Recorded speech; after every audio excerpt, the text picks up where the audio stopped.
In this exercise, each participant will cook the meal of which he thinks he can prepare it the best.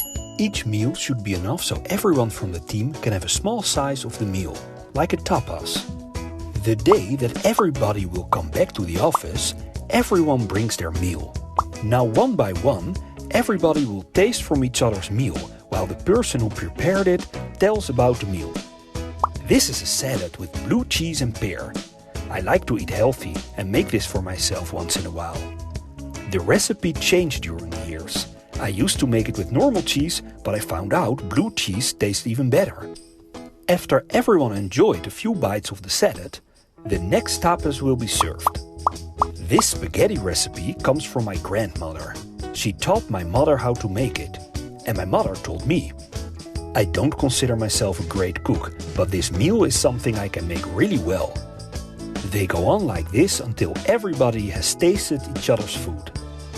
The trainer guides the team and applies variations to the exercise. What kind of variations you can read below this video on YouTube. And haven't you subscribed yet? Hit the subscribe button to stay tuned for a new team exercise each Sunday on youtube.com/teamexercises to improve cooperation and communication. And I wrote a book, 101 Team Building Exercises. Get it now on Amazon.